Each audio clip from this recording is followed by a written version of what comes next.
नारायणं नमस्कृत्य नरं चैव नरोत्तमं देवीं सरस्वतीं व्यासं ततो जयमुदीरयेत्। नष्टप्रायेषु अभद्रेषु नित्यं भागवत सेवया भगवती उत्तमश्लोके भक्तिर्भवति नैष्टिकी। हरे कृष्णा। सो आज का हमारा विषय है lessons from the life, from the three lives of Bharat Maharaj. Shrimad Bhagavatam के अंतर्गत ये कहानी आती है। कहानी नहीं, दिस इज हिस्ट्री। हिस्ट्री और स्टोरी दो शब्द होते हैं, दोनों में बहुत अंतर होता है। Story is fictional but history is reality. Its actual happening, जो वास्तविकता में हुआ है वो हिस्ट्री है, इतिहास जिसको कहते हैं। और जो सिर्फ कहानी है, फिक्शनल है, जिसमें सत्यता से कोई उसका नाता नहीं है, उसको स्टोरी कहते हैं, राइट। जो भरत महाराज की कहानी है वास्तविकता में, this is history. It's not only fictional thing but it is reality. So कहानी आप सब जानते हैं, मैं बहुत डिटेल में उसको चर्चा नहीं करूंगा, लेकिन इस सत्र को लेने का जो उद्देश्य है वो कुछ अलग है। बिकॉज उस कहानी से हमें क्या शिक्षाएं मिलती हैं, what are learning lessons for us, ये हम उसमें चर्चा करेंगे, राइट। सो आप सब रेडी हैं? तो आज का जो सेशन है इंटरैक्टिव होगा। इंटरैक्टिव इन द सेंस, मैं प्रश्न पूछूंगा और आप लोग उसका जवाब देंगे। तो मैं थोड़ी सी कहानी बताऊंगा और आपसे प्रश्न पूछूंगा, लेकिन जवाब देने की कंडीशन ये है कि कोई भी माइक खोल करके डायरेक्टली बोलना चालू नहीं करेगा। सबसे पहले you have to raise your hand, हाथ ऊंचा करना पड़ेगा। और हाथ ऊंचा जो है आप वर्चुअली कर सकते हैं, या फिर हाथ ऊंचा जो है आप वीडियो में भी कर सकते हैं। लेकिन अगर वीडियो ऑफ करके हाथ ऊंचा करेंगे तो मैं क्षमा चाहता हूँ, मुझे दिखाई नहीं देगा क्योंकि मैं परमात्मा नहीं हूँ। इसलिए अगर कोई हाथ ऊंचा करना चाहे तो आपको वीडियो ऑन करने पड़ेंगे। सो मूविंग फॉरवर्ड, भरत महाराज बहुत ही महान राजा, जिनके नाम पर इस भारतवर्ष का नाम भारत पड़ा, राइट। इससे पहले इसका नाम था इलाव्रत वर्ष। शिल प्रभुपाद अपने प्रवचन में बताते हैं। वास्तविकता में अ, भारत वो देश है जो सनातन काल से चला आ रहा है, और सिर्फ अभी जो भारत की सीमाएं हैं, चतुर सीमाएं, वो भारत नहीं था। वैदिक इतिहास में पूरा विश्व ही एक प्रकार से भारत था, और धीरे धीरे करके ये विभाजित होता जाता है, इट गेट्स डिवाइडेड। सो ये डिवीजन जो है, ये कली का प्रभाव है। इट इज कलीस पॉलिसी, ये कली का एक प्रभाव है, जिससे कारण विभाजन होता है। आप देखिए, देश का विभाजन होता है छोटे छोटे देशों में। उसके बाद हमारे घर के अंदर भी घर का विभाजन होता है। पहले जॉइंट फैमिलीज हुआ करती थी, जिसमें 15-20 लोग, 25-30 लोग एक साथ रहते थे। धीरे धीरे न्यूक्लियर फैमिलीज होने लगी हैं, 2-3 लोग, 4 लोग एक साथ होने लगे हैं।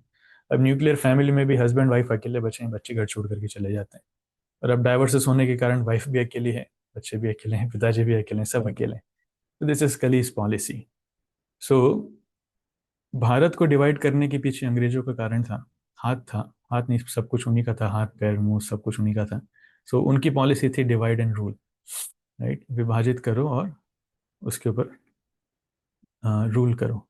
सो ये कली की पॉलिसी, इसलिए somewhere other it is mention कि विदेशी लोग, अंग्रेज जो हैं, वो कली के एजेंट हैं। They divided India. वास्तविकता में अगर हम थोड़ा डिटेल में जाकर के सोचें, सो कुछ भी हो जाए, डिवीजन नहीं आना चाहिए। श्री श्रीमद् भक्तिचार्य स्वामी गुरु महाराज कहते हैं, प्रभुपाद को कोट करते हैं। प्रभुपाद कहा करते थे कि इस्कॉन को किसी भी बाहरी शक्ति से खतरा नहीं है।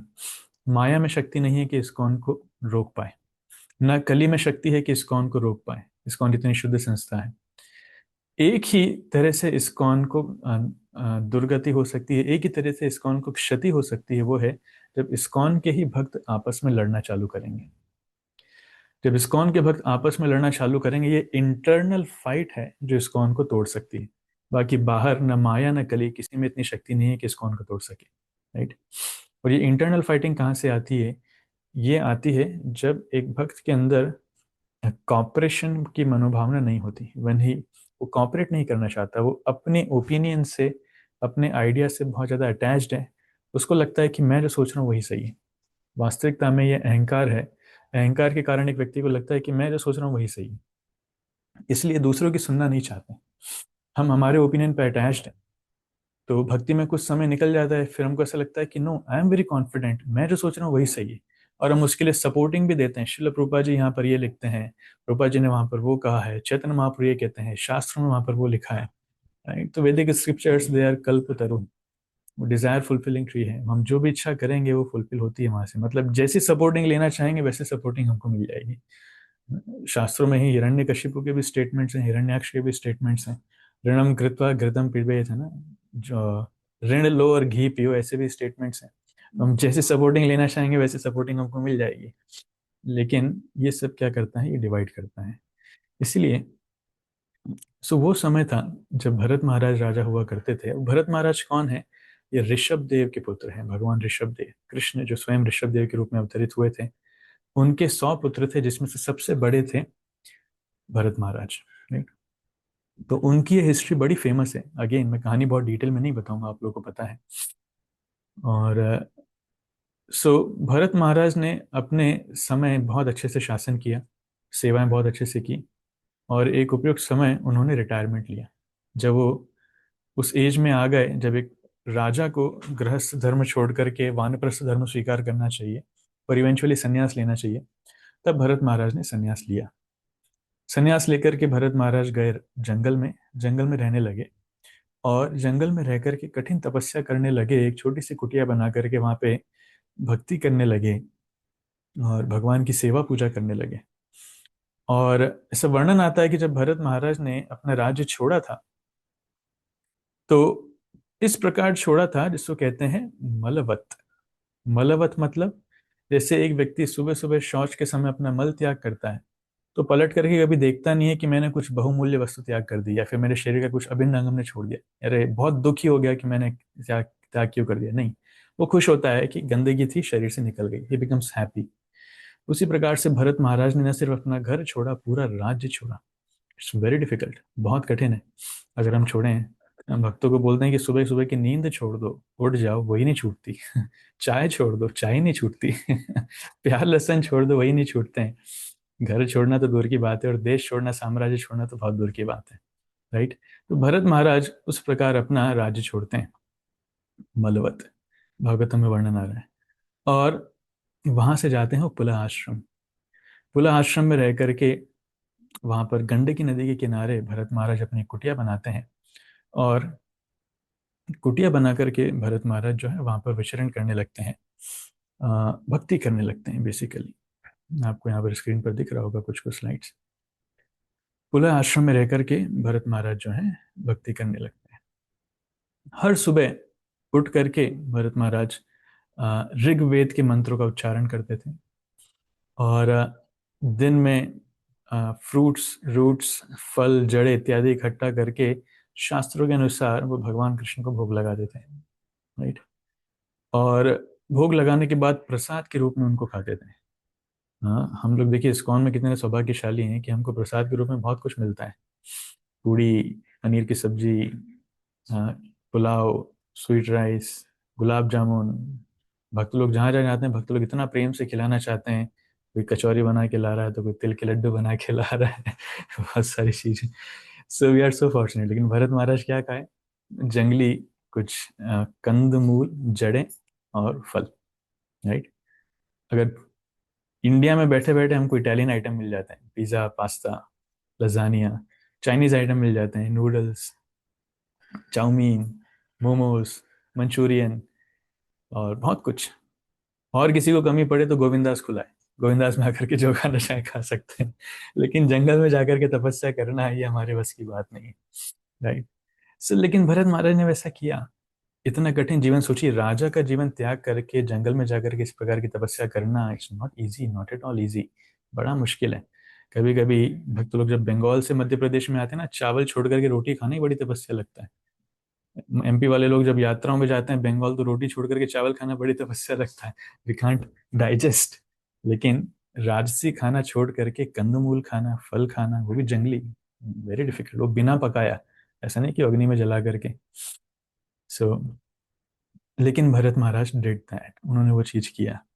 इसलिए वर्णन है, by his constant meditation upon personality of God that Bharat began to experience symptoms of spiritual ecstasy. तो और भक्ति में भरत महाराज इतने सिंसियर थे, भक्ति में 9 स्टेजेस बताई जाती हैं। अदो श्रद्धा तथा साधु संग अथ भजन क्रिया अनर्थ निवृत्ति स्यात्, तथो निष्ठा तथा रुचि आसक्ति भाव तथा प्रेम। तो सबसे पहले होता है श्रद्धा, श्रद्धा के बाद होता है साधु संग, साधु संग के बाद होता है भजन क्रिया, भजन क्रिया के बाद अनर्थ निवृत्ति, अनर्थ निवृत्ति के बाद धीरे धीरे निष्ठा आती है, निष्ठा के बाद रुचि आती है, रुचि के बाद आसक्ति आती है, आसक्ति के बाद आते हैं भाव, इमोशंस। भगवान का हम नाम लेते हैं तब भगवान के नाम लेने में हमको आंसू आने लगते हैं, रोंगटे खड़े होने लगते हैं, हम गिरने लगते हैं, गला अवरुद्ध हो जाता है, तो इस प्रकार के भाव आते हैं। ये भाव बहुत ऊंची स्टेज है, it's we can not expect it in the beginning. और इसके बाद होता है भगवान से प्रेम। सो भरत महाराज भाव के स्तर पे थे, स्पिरिचुअल एक्सटेसी, भाव के स्तर पे भरत महाराज पहुंच चुके थे, राइट। सो क्वेश्चन, सब रेडी? मैं गैलरी व्यू कर लेता हूँ। So everyone please switch on your cameras. Question before all of you, आपके सामने क्वेश्चन है, भरत महाराज का पुनः आश्रम जाने का उद्देश्य क्या था? केबीसी की ट्यून नहीं बजा सकता, Tang Tang Tang Tang Tang, लेकिन आपके पास 4 ऑप्शन है। सबसे पहले, ठीक है, बिना ऑप्शन के सुनते हैं, उसके बाद ऑप्शन पे हम आएंगे। सो भरत महाराज का पुनः आश्रम जाने का उद्देश्य क्या था? कौन बताना चाहेगा? दीपमाला माता जी। हरे कृष्ण प्रभु जी, सादर प्रणाम। प्रभु जी, भरत महाराज का उद्देश्य ये था कि उन्हें भगवत प्राप्ति करनी थी, इसलिए उन्हें सब प्रकार के ऐश्वर्य त्याग कर तपस्या करने के लिए वो गए थे वन में। Okay, okay, good, thank you महारानी माता जी।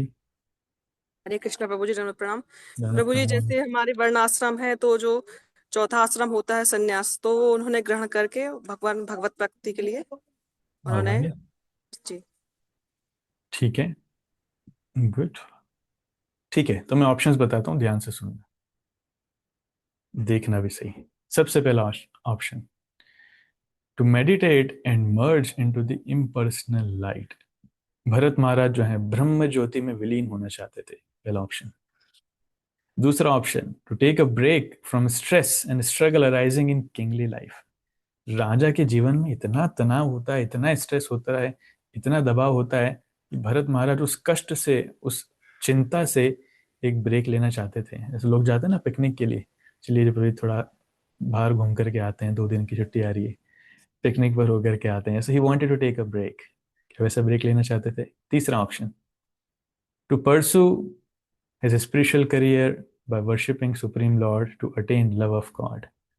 भगवान के प्रेम को प्राप्त करने के लिए वो अपना आध्यात्मिक जीवन आगे बढ़ाना चाहते थे, आध्यात्मिक जीवन में आना चाहते थे। And fourth is to renounce everything that is dear to one's heart, his queen, his family and vast empire। अब खुद को जो प्रिय है वो सब कुछ का त्याग कर देना, चाहे वो रानी हो, परिवार हो, या फिर पूरा साम्राज्य हो। बताइए, चैट बॉक्स में टाइप कर सकते हैं ऑप्शन नंबर 1, 2, 3 की 4, कौन क्या बोलना चाहेगा? Okay, so we are answers are coming. 3 3 and 4 both C, C तो ऑप्शन ही नहीं है। अच्छा, सी बाय मीन्स, ये मीन्स 3 3 3, ओके, 4 3 3 4, नहीं, 2 ऑप्शन नहीं, एक ही ऑप्शन है, 3 और 4 दोनों ही हो सकते हैं। 4 3, ठीक है, लेकिन बहुत सारे भक्त लोग रिप्लाई नहीं कर रहे हैं, क्या आप सब एक्टिव हैं? Are you there available? 4, अच्छा, 3 और 4 में लोग कंफ्यूज हैं, चलो फॉर्चुनेटली कोई एक और दो सिलेक्ट नहीं कर रहा है। ओके, थैंक यू, ठीक है। द करेक्ट आंसर इज, जैसे मैक्सिमम भक्त लोगों ने लिखा है, the correct answer is option number 3। वो भगवान का प्रेम प्राप्त करना चाहते थे, इसलिए वो आध्यात्मिक जीवन में जा रहे हैं। शुष्क वैराग्य नहीं, ऑप्शन नंबर 4 जो है दैट इज शुष्क वैराग्य, ड्राई रिनंसिएशन नहीं, पर्पस है भगवान का प्रेम प्राप्त करना के। तो भक्तों में और वैरागियों में यही अंतर है, राइट। अ, देखिए क्या होता है कि अब कुंभ मेला भी आने वाला है उज्जैन में, प्रयाग में भी गए होंगे। उज्जैन में जब कुंभ मेला आएगा तो आप देखेंगे बहुत सारे नागा साधु आते हैं, राइट। नागा साधु क्यों आते हैं? उनका पर्पस है fourth, to renounce everything that is dear to one's heart. हमको जो प्रिय है, सब कुछ का त्याग करना, नैति नैति नैति, ये भी नहीं चाहिए वो भी नहीं चाहिए, सब त्यागो। और उससे कारण क्या होता है कि जब हायर उद्देश्य नहीं है, भगवान से भक्ति का, प्रेम का कोई संबंध नहीं है, तब हृदय कठोर होता जाता है, हृदय सूखता जाता है, क्योंकि रस नहीं है। इसलिए हृदय ड्राई होता है, और उस ड्राइनेस के कारण हार्ट बिकम्स हार्ड, हृदय जो है कठोर होता जाता है। इसलिए आप देखेंगे कि जनरली बाहर के साधु बहुत क्रोध करते हैं, दे वेरी एंग्री, क्रोध करते हैं, गालियां देते हैं, श्राप देते हैं मारते हैं, पीटते हैं, नजदीक जाएंगे डर लगता है, कुछ करने दें। वाई? क्योंकि उनको कोई रस नहीं मिल रहा है। वैराग्य तो बहुत आ गया है, लेकिन भगवान से आसक्ति नहीं हुई, तो उनकी परिस्थिति ये हो गई कि आसमान से टपके और खजूर में अटके ना इधर के बचे ना उधर के बचे राइट। इसलिए भक्तों के साथ वैसा नहीं है। भक्तों के साथ क्या है? विषया विनिवर्तन्ते निराहारस्य देहिना, रसोवर्जम रसोप्यस्य परम दृष्ट्वा निवर्तते। भक्त लोग के मन में वैराग्य जबरदस्ती नहीं लाया जाता, भक्त लोग के मन में वैराग्य अपने आप आता है। किस प्रकार? परम दृष्टवा निवर्तते, उनको हायर टेस्ट मिलता है भगवान की भक्ति का। जब हायर टेस्ट मिलता है, तब जाकर के वो जो है भौतिक जगत के जो स्वाद है, इंद्रिय तृप्ति विषय वस्तु के स्वाद, अपने आप वो बेकार लगने लगते हैं। इस भौतिक जगत से आसक्ति वगैरह वो अपने आप खराब लगने लगती है, तो विरक्ति अपने आप आती है। इसलिए दूसरा श्लोक आता है, भक्ति परेशानो भव विरक्ति अन्यत्र स्यात्। जब भक्ति में प्रगति होती है, तो विरक्ति स्वाभाविक रूप में अपने आप आती है। ये भक्ति का लक्षण है। इसमें कितने ही उदाहरण दिए जा सकते हैं, कितने ही उदाहरण दिए जा सकते हैं। जैसे अ, ऋषि मुनि जो यज्ञ तपस्या करते हैं, लेकिन हजारों सालों की तपस्या के बाद कोई अप्सरा आती है, उनके घुंघरुओं से उनका क्या है, मन विचलित हो जाता है। लेकिन हरिदास ठाकुर, हरिनाम जप की महिमा, वो दिन भर हरिनाम जप कर रहे हैं, लेकिन एक वैश्या भी आकर के उनका मन प्रलोभित नहीं कर पाती। वैश्या सामने है, लेकिन फिर भी हरिदास ठाकुर के मुख से नाम जप सुन सुन के उस वैश्या का हृदय परिवर्तित हो जाता है, राइट। तो ये होता है भक्ति और शुष्क वैराग्य, या फिर भक्ति और योग का अंतर। इसलिए भरत महाराज के विषय में कभी ये वर्णन नहीं आता है कि भरत महाराज योगी थे, नहीं। हमेशा भक्त के रूप में ही उनका वर्णन आता है। भक्ति वो कर रहे थे, और साथ ही भाव के स्तर पे भरत महाराज आ गए थे। इसलिए इससे हमें सीखने के लिए क्या है? हम भक्ति किस उद्देश्य से कर रहे हैं? अगर हम थोड़ा सा आंकलन करें, what are learning lessons for us, हमारे लिए क्या शिक्षा है? कोई बताना चाहेगा? क्या हम भक्ति स्ट्रेस को दूर करने के लिए कर रहे हैं? क्या हम भक्ति थोड़ा सा ब्रेक लेने के लिए कर रहे हैं, प्रभु जी बहुत परेशान हो गए इसलिए सोच थोड़ा मंदिर चल के आते हैं? क्या हम भक्ति अ, वास्तविकता में वैराग्य के लिए कर रहे हैं? क्या हम भक्ति दिखावे के लिए कर रहे हैं? नहीं, ऐसा तो नहीं। क्या हम भक्ति कुछ हमारी अल्टीरियर डिजायर्स हैं, कुछ दूसरे उद्देश्य हैं भक्ति करने के माध्यम से, कि हम थोड़ा धन चाहते हैं, या सुंदरता चाहते हैं, या फिर यश चाहते हैं, फॉलोअर्स चाहते हैं, इस प्रकार से कर रहे हैं, या फिर वास्तविकता में भगवान का प्रेम प्राप्त करने के लिए कर रहे हैं? ये प्रश्न अपने आप से पूछना चाहिए। हो सकता है जवाब नहीं देंगे, लेकिन अपने आप से पूछना चाहिए। इसलिए जितनी शुद्ध भावना से भक्ति होगी, भक्ति में प्रगति भी उतनी ही अच्छी होगी। तो अटकना नहीं बीच में कहीं, राइट।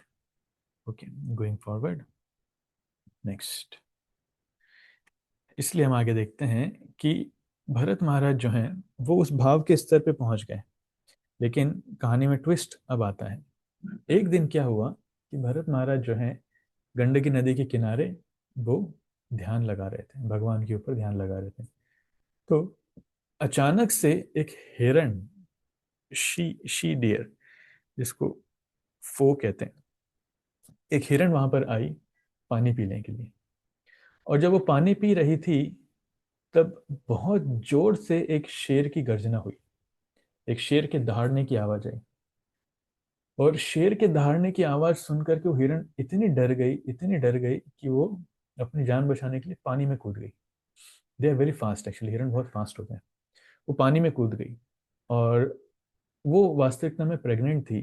और जैसी पानी में कूदी, उसने पानी में ही अपनी एक संतान को जन्म दे दी, राइट। और दोनों पानी में तैर रहे हैं और कांप रहे हैं। तो ये जो छोटा सा बालक था, छोटा सा शिशु, बछड़ा इसका, ये ये पानी में ऊपर फ्लोट हो रहा है, लेकिन हिरन जो है वो डर के मारे और लेबर पेन के कारण वो अपने आप को संभाल नहीं पाई और बहाव में बह गई। प्रोबेबली वो मर गई या फिर आगे गई, उसका वर्णन नहीं आता है। वेयर शी सून डाइड, वो मर गई। लेकिन ये जो बछड़ा था ये मरा नहीं, ये अभी भी तैर रहा था। और ये सारा दृश्य भरत महाराज के सामने चल रहा था, राइट। इसलिए भरत महाराज ने क्या किया, अभी महाराज तो नहीं बचे हैं, एक प्रकार से सन्यासी हो गए हैं, लेकिन ये जो क्या करते हैं, ये जाकर के छलांग लगा करके उस छोटे से बछड़े को उठा करके लेके आते हैं। और उठा करके लेके आते हैं और देखते हैं कि अब इसका ध्यान रखने के लिए कोई नहीं है, तो क्या करना पड़ेगा, मुझे ही ध्यान रखना पड़ेगा। तो भरत महाराज वहां पर उस छोटे से हिरण का ध्यान रखना चालू करते हैं। नदी में से निकाल कर आते हैं और बहुत दयापूर्वक उसको अपने पास में रखते हैं। छोटा सा शिशु है, जस्ट अभी अभी जन्म ही हुआ है उसका। और देखते हैं, वास्तविकता में भरत महाराज ने सबको समान दृष्टि, उनके अंदर वो विजन था कि सबको समान दृष्टि से देख पाए। वो भेद नहीं कर रहे थे कि ये एक दया का भाव मन में आ ही जाता है कि ये किसका बच्चा है। नहीं, भले जानवर है, मनुष्य का बच्चा नहीं, भले जानवर है, लेकिन फिर भी भक्तों का भक्ति करने के माध्यम से हृदय कोमल होता है, तो उनकी मदद करना चाह रहे थे। तो वो उनको लेकर के आते हैं, और जब देखते हैं कि कोई और नहीं है जो इसका ध्यान रख पाएगा, अगर ऐसी अवस्था में मैंने छोड़ दिया तो हो सकता है ये मर जाएगा, इसलिए वो उसका ध्यान रखना चालू करते हैं। वो उसके लिए रोज़ाना फ्रेश घास लेकर के आते हैं तोड़ करके, और उसको खिलाते हैं, अपने पास रखते हैं। कभी ठंड लगती है तो अपनी उत्तरी से उसको ढक लेते हैं, और वो सोता है उसको देखते रहते हैं, ठीक है कि नहीं। अपनी कुटिया के अंदर सुलाते हैं ताकि कोई जानवर आकर के आक्रमण ना कर दे।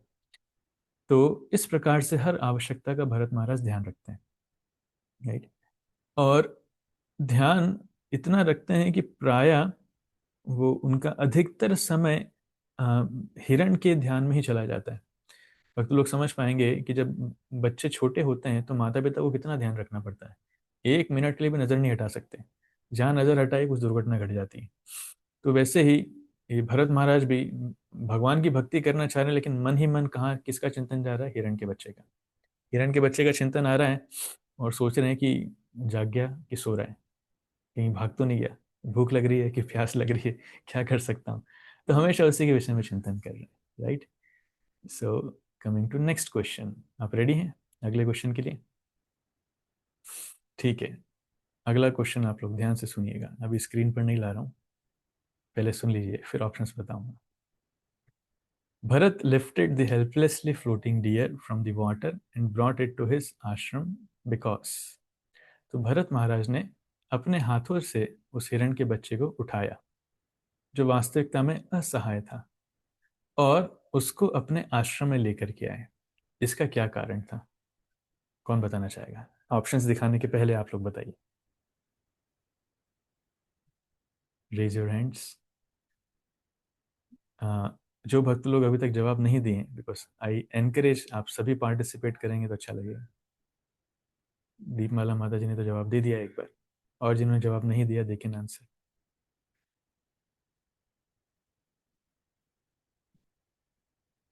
यस, यशस्वी चौबे प्रभु जी। हरे कृष्ण प्रभु, दंड प्रणाम।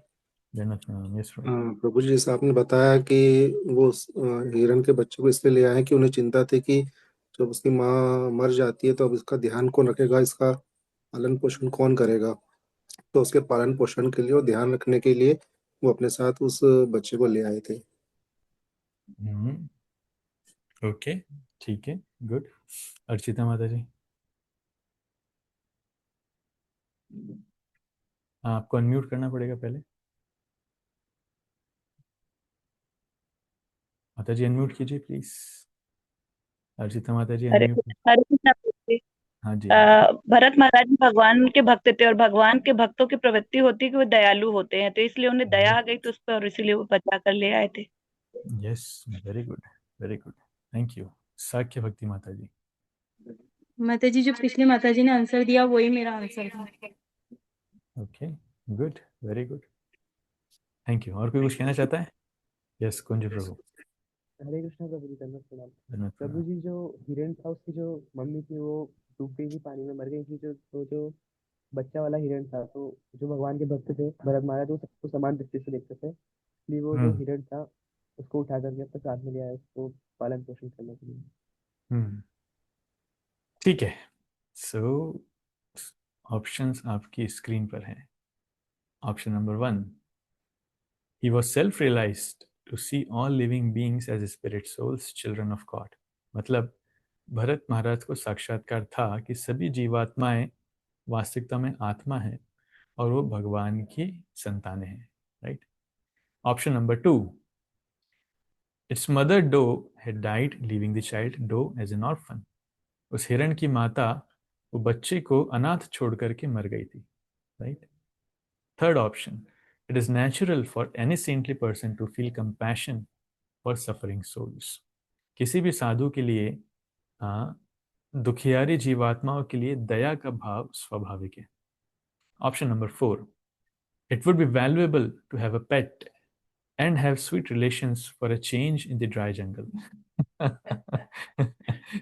तो वैसे ही बहुत खतरनाक जंगल है, सूखा जंगल है, एक पालतू कोई साथ में रहेगा तो अच्छा रहेगा, थोड़े अच्छे संबंध रहेंगे, थोड़ी मस्ती कर पाएंगे, खेल पाएंगे, राइट। ठीक है। So what are your options? Chat box में आ रहा है ऑप्शन नंबर, सब टाइप करें, 1 2 3, 1 1 1 1 1, क्या बात है।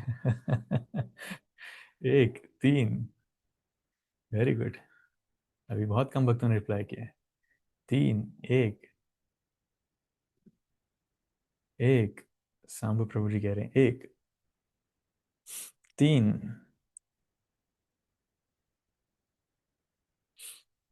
बस फिनिश। 1 2 3, कोई 4 नहीं लग रहा है। अरे दुनिया तो यही कर रही है, लोग कुत्ते पाल लेते हैं इसीलिए, जीवन में कुछ बचा नहीं है, कुत्ते पाल लेते हैं ताकि अच्छे संबंध रहेंगे। आप लोग फोर्थ ऑप्शन पे नहीं जा रहे हैं कोई।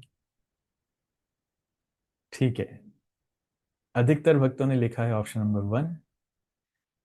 इसका जवाब, सही जवाब है ऑप्शन नंबर 3।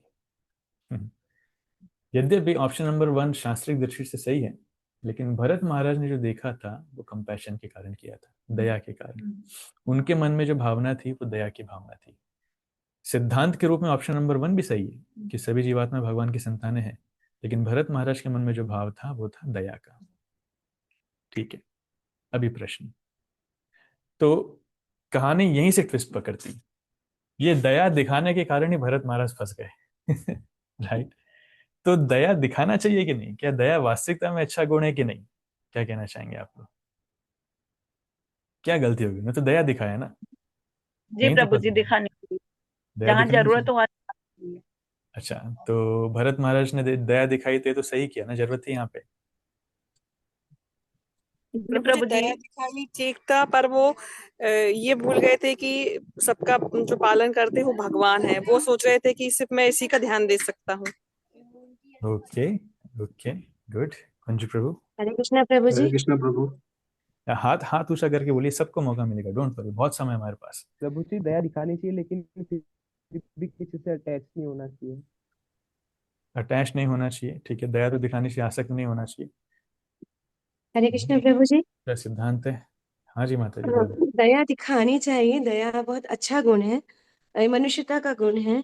लेकिन इस बात का विशेष ध्यान रखना चाहिए कि दया दिखाते दिखाते ऐसा तो नहीं कि हमारे अंदर अनासक्त भाव आ गया हो, आसक्ति हो गई हो, व्यक्ति से मोह हो गया हो, क्योंकि मोह के कारण ही हम किसी व्यक्ति से अटैच्ड होते हैं और ओके, ठीक है। बंधन में बन जाते हैं। तो ठीक है, तो माता जी आपके प्रश्न पे मैं दोबारा एक प्रश्न पूछूंगा बाद में, पहले इस प्रश्न का जवाब देंगे। यस, जी दीपमाला माता जी। प्रभु जी, कुछ दिन पहले मैं परम पूज्य राधा गोविंद गोसाई महाराज का लेक्चर इसी पर सुन रही थी, तो महाराज बोल रहे थे कि महाराज को दया उस लेवल तक दिखानी चाहिए थी जहां तक कि दया दिखानी थी उन्होंने अपना नुकसान कर दिया।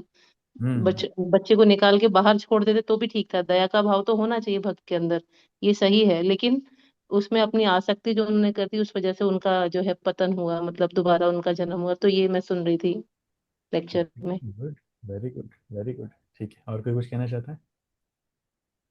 आपने अच्छे से लेक्चर सुना, थैंक यू सो मच।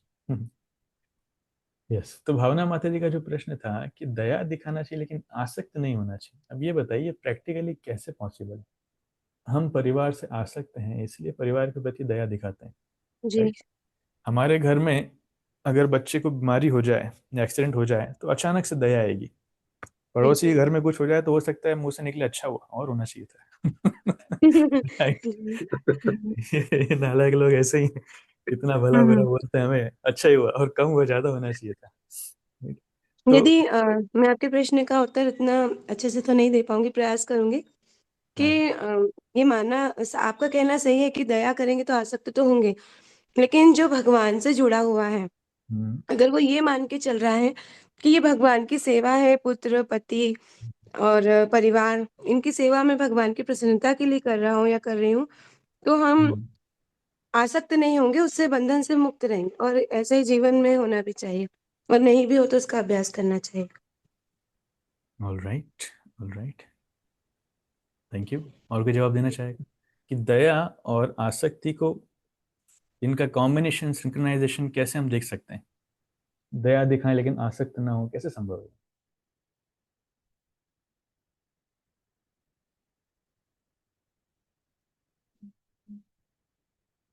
क्योंकि हम दया तो हमें दिखाना चाहिए, लेकिन आसक्त ना हो। हमें जब पता है कि हमारा जीवन का मूल उद्देश्य, तो पकड़ के बोलिए माइक है।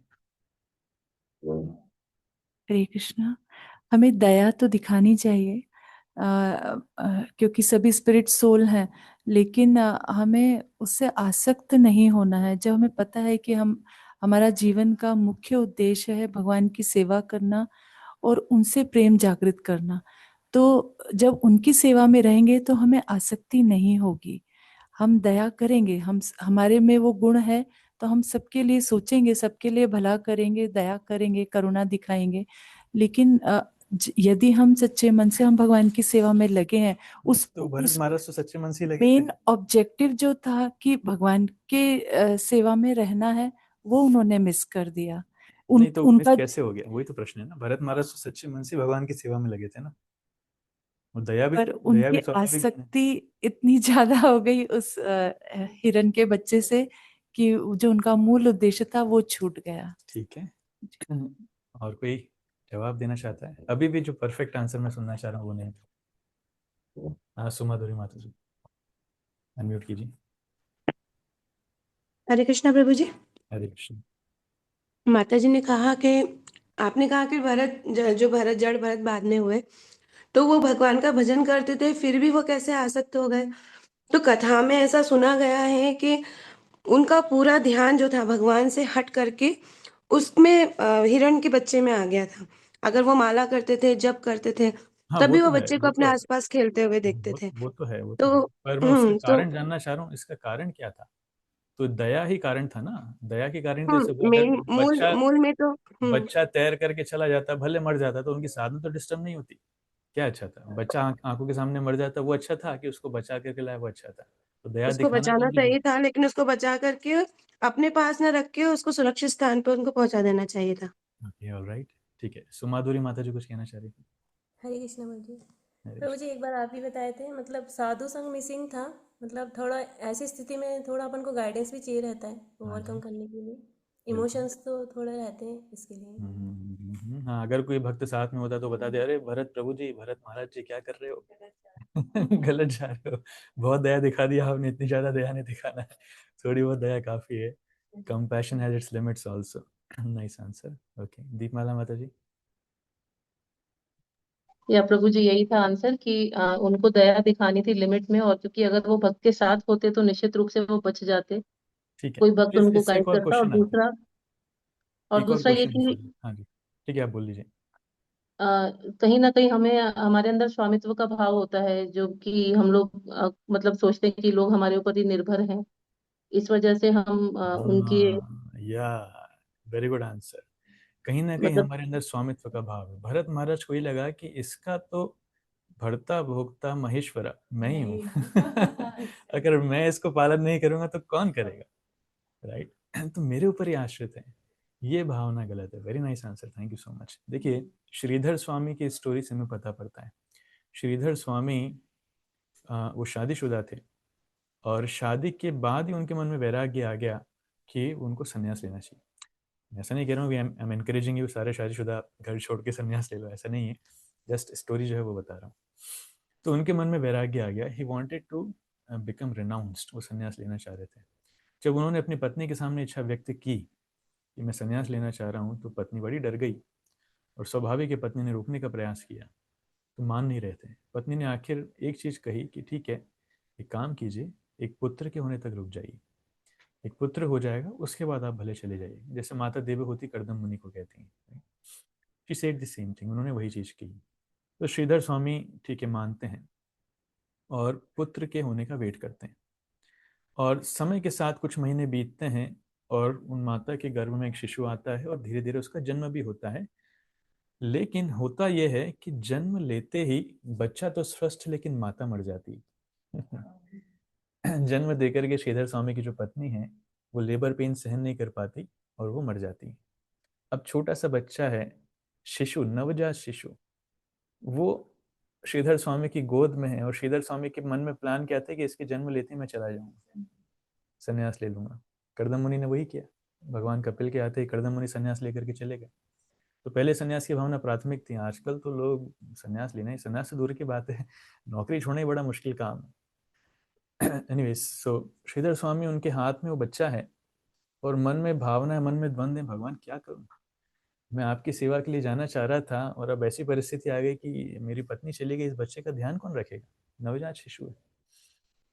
तो बड़े चिंतित थे, बड़े विस्मित थे, क्या किया जाए क्या किया जाए। अचानक से उनकी नजर जाती है कि एक छिपकली के अंडे में से छिपकली का बच्चा बाहर निकला, राइट, छोटा सा नवजात छिपकली का छोटा सा बच्चा वो बाहर निकला, और बाहर निकल के वो दीवार पे ही था और कहीं से तो आकर के एक मक्खी उसके नजदीक आकर के बैठी और छिपकली के बच्चे ने अपनी जीभ बाहर निकाल करके उसको पकड़ लिया। तो श्रीधर स्वामी सोचे कि इस बच्चे को किसने बुद्धि दी कि मुझे इस मक्खी को ऐसे पकड़ना है, और ये मक्खी यहाँ पर आकर के कैसे बैठ गई अचानक। इसका मतलब वास्तव में सबका भरता भोगता महेश्वरा, सबका मालिक, सबका पालन करता कौन है, भगवान, राइट। भले इसकी माता छिपकली यहाँ पर नहीं है, लेकिन बच्चे के लिए खाना उसको मिल गया। तो उसी प्रकार से मुझे चिंता करने की आवश्यकता नहीं है, मेरे बच्चे के लिए भी कोई ना कोई मिल जाएगा। तो वो बच्चे को, नवजात शिशु को वहीं कुटिया में छोड़ करके चले जाते हैं, संन्यास ले लेते हैं। और बच्चा रो रहा है, बच्चा रो रहा है, कुटिया में कोई नहीं है, माता मरी हुई है, बच्चा रो रहा है। और उस समय थोड़ी देर बाद वहां से राजा का गुजरना होता है, उस एरिया के राजा का। और राजा देखते हैं कि किसी बच्चे के चीखने की, रोने की आवाज आ रही है बहुत जोर जोर से। राजा देखते हैं कौन है, तो अंदर जाकर के देखते हैं छोटा सा बच्चा है, उसकी माँ मरी हुई है। वास्तविकता में वो राजा को कोई संतान नहीं होती। तो राजा जो है श्रीधर स्वामी के बेटे को अपना लेता है और उसको अपना बेटा मान करके, राजकुमार मान करके जीवन भर पालन करता है। सोचिए, श्रीधर स्वामी पालन करेंगे अच्छा है कि राजा पालन कर रहा है तो ज्यादा अच्छा है। तो बेटा राजकुमार बन जाता है, भविष्य में वो राजा बनता है, और श्रीधर स्वामी महान आचार्य बन जाते हैं जो श्रीमद् भागवतम के ऊपर कमेंट्री लिखते हैं। तो ऐसा मत समझिए कि चलो ठीक है प्रभु जी ने बहुत अच्छी कहानी बताई, बस छोड़ो घर बार चलो हरिद्वार। ऐसा नहीं करना है। बट मीनिंग इज, ये भावना होना बहुत जरूरी है कि अल्टीमेटली हमारा भरण पोषण कौन कर रहा है, भगवान कर रहे हैं, हम नहीं कर रहे। हम हमारा प्रयास कर सकते हैं, हमारे हाथ में जितना है हम वो कर सकते हैं, लेकिन अल्टीमेटली मारे कृष्ण राखे के, राखे कृष्ण मारे के, राइट। अगर कृष्ण को रक्षा करना है तो दुनिया में किसी की शक्ति नहीं कि उसको मार सकते हैं। अगर कृष्ण किसी को मारना चाहे तो दुनिया में किसी की शक्ति नहीं कि उसकी रक्षा कर सकते हैं। सो ultimate maintainer is Lord Krishna, right. तो ये भावना होना जरूरी है। इसलिए कंपैशन, दया एक दिव्य गुण है, लेकिन एक बेसिक डिफरेंस है जो आंसर में ढूंढना चाह रहा था, वो भी नहीं मिला है। लेकिन दीपमाला माता जी ने बहुत अच्छा पॉइंट टच किया, so thank you so much. Connected question पूछता हूँ, आपको समझ में आ जाए, ठीक है। तो ये दया, भरत महाराज के केस में हमको डिसाइड करने में कठिनाई हो रही है कि दया ठीक है कि नहीं, लेकिन अर्जुन ने भी दया दिखाई थी। अर्जुन मारना नहीं चाह रहा था, अर्जुन मारना नहीं चाह रहा था, अर्जुन ने दया दिखाई थी कि भगवान, मैं जो है, मैं युद्ध नहीं लड़ना चाह रहा, स्वजनों को मार करके क्या होगा, इससे बेटर है कि मैं भीख मांग करके जीवन जीऊंगा। अर्जुन के मन में भी दया की भावना थी, that was one of the reasons, right. और भगवान ने क्या उस दया को एप्रिशिएट किया कि नहीं, भगवान ने क्या उस दया की सराहना करी कि नहीं, ये प्रश्न है। तो अर्जुन की दया में अर्जुन की दया की भावना में भगवान का रिस्पॉन्स क्या था, भगवान की प्रतिक्रिया क्या थी? आप सबने तो भगवद गीता पढ़ी है, भगवद गीता के पहले और दूसरे अध्याय का ये प्रश्न, बताइए कौन जवाब देना चाहेगा?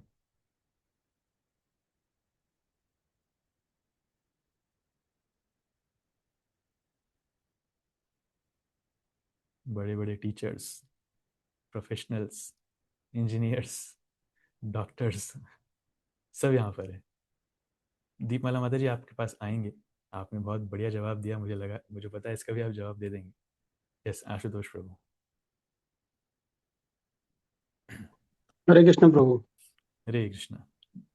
दूसरे अध्याय में भगवान जब पहला श्लोक बोल करके अर्जुन को बताते हैं कि वो आशोचस्तुम पशोचस्तुम प्रज्ञावादान शुभास्य गतासून गतासु नानु सोचंती पंडिता, राइट, उस तरीके से भगवान ने उस भाषण को शुरू किया था कि जो आ गया है वो जो चला गया है उसके बारे में पंडित विचार नहीं करते, और तुम इस तरीके से जो बातें कर रहे हो ये किसी भी प्रकार से धर्म संगत नहीं है। आपको धर्म के पालन के लिए युद्ध करना अनिवार्य है, और इस समय पे युद्ध क्षेत्र में आकर के तुम दया का प्रवचन कर रहे हो। Right, right. तो गलती क्या हो गई अर्जुन से? जो उनका मोह था वो मोह उन पर हावी हो गया कि जो पितामह ने हाथ पकड़ के चलना सिखाया, जिन गुरुदेव ने शिक्षा दी है, जिन भाइयों के साथ तो बचपन में अगेन रहे हो। फिर मतलब मेरी बात सर्टिफाई हो गई, क्योंकि हम परिवार से आ सकते हैं, इसलिए परिवार के प्रति दया स्वाभाविक है।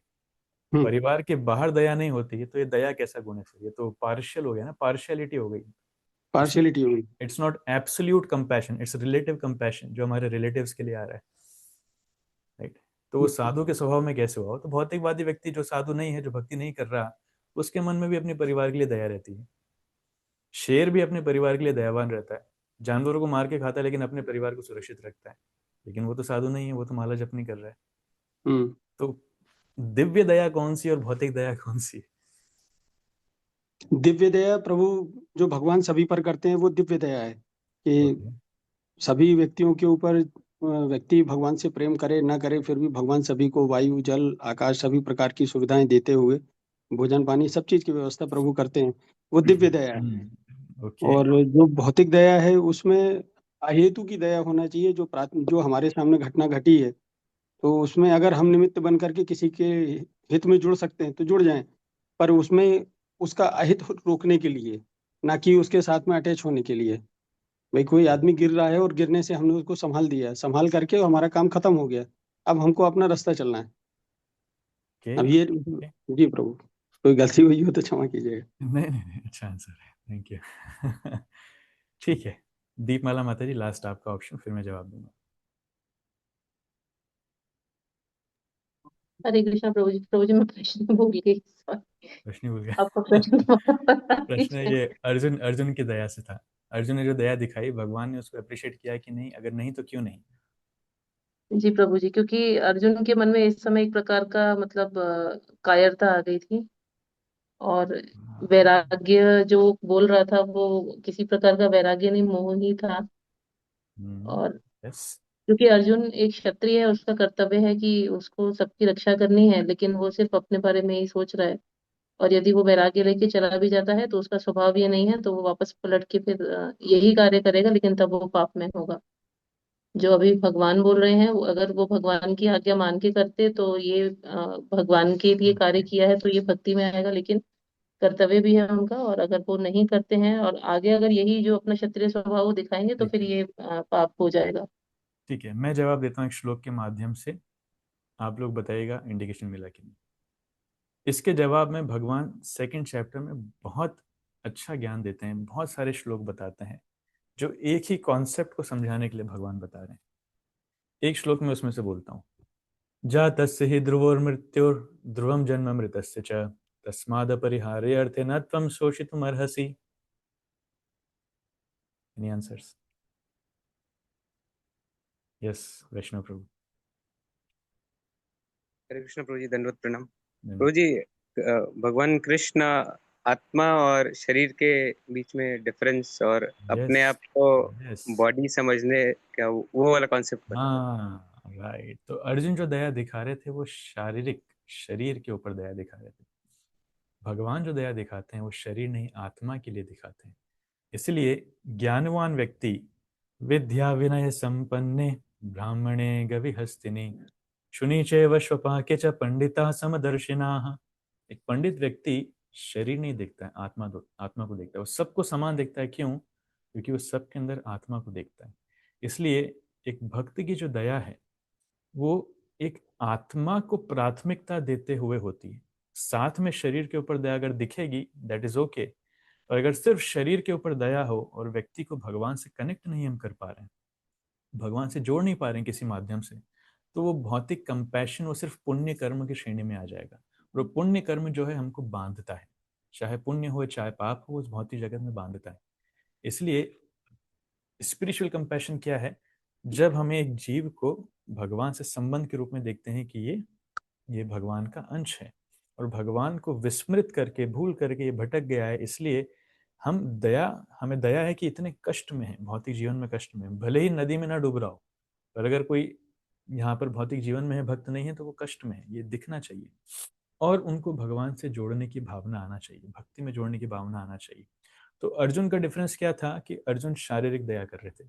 अरे मैं इनको मार दूंगा, ये मर जाएंगे, तो मैं कैसे राज्य का भोग करूंगा, मैं कैसे लोगों को दिखाऊंगा, ये मेरे सगे संबंधी हैं, ये सब मेरे मित्र हैं, सब मेरे गुरु हैं, चाचा हैं, भाई हैं, ये हैं, वो हैं। So his compassion was totally bodily based, पूरा शरीर के ऊपर आधारित था। और भरत महाराज की जो कंपैशन है हिरण के प्रति, that is also bodily based, वो भी शारीरिक है, शरीर के ऊपर है, राइट। तो भरत महाराज भूल गए कि इससे जो उनका नित्य धर्म है भगवान की भक्ति करना, वो भी प्रभावित हो रहा है। हिरण को भक्त बनाना तो दूर की बात, उनकी खुद की भक्ति प्रभावित हो रही है। इसलिए वो जो कंपैशन है, बॉडीली कंपैशन, वो उनकी भक्ति में बाधा बन गया। इससे लर्निंग लेसन क्या मिलते हैं? देखिए, कभी कभी लोग इस्कॉन वालों की बुराई करते हैं कि आप लोग जो हैं, आप लोग भिखारियों को दान नहीं देते हैं। इस्कॉन वालों की बुराई करते हैं कि आप लोग बहुत ज़्यादा सामाजिक कार्यों में नहीं जाते हैं। वास्तविकता में इसका एक ही मूलभूत कारण है, वो है कंपैशन ऑन बॉडीज। ठीक है, हमने भिखारी को दान दिया, अगर व्यक्ति जाकर के शराब पिएगा उससे, तो उसका पाप कर्म कौन लेगा? So we are facilitating that beggar to go for intoxication. हम उसको शराब पीने के लिए मदद कर रहे हैं। कि हमने किसी को दान दिया, अगर वो जाकर के गुटखा खाएगा, सिगरेट पिएगा, तो पाप कर्म लगेगा। अगर देना ही तो प्रसाद दीजिए, या फिर उस व्यक्ति को पैसा दीजिए जो पैसा लेकर के सदुपयोग करने के लिए योग्य है। अगर ऐसा कुछ ऐसा प्रिंसिपल नहीं कि भिखारी को दान नहीं देना चाहिए, इट्स नॉट अ प्रिंसिपल, लेकिन ऐसा दिखता है कि हाँ कोई व्यक्ति बहुत ही ज़रूरतमंद है, और अगर उसको पैसा देने से, दान देने से वो ज़रूरत का कार्य करेगा, सही दिशा में कार्य करेगा, तो दीजिए, वो इज स्टॉपिंग, राइट। दान देना ये बहुत श्रेष्ठ गुण है। लेकिन अगर कोई पाप कर्म करेगा तो कैसे काम चलेगा? तो इस प्रकार की दया तो किसी काम की नहीं है। श्रील प्रभुपाद जी उदाहरण देते थे कि मान लीजिए किसी को जॉइंटिस हो गया, पी लिया, उस जॉइंटिस में डॉक्टर मना करते हैं कि इनको तेल की चीज़ें नहीं देना है, हल्दी की चीज़ नहीं देना है, बहुत मसाला नहीं खिलाना है क्योंकि तेल मसाला खिलाएंगे तो इनका जॉइंटिस बढ़ जाएगा, और जॉइंटिस बड़ी खतरनाक बीमारी है।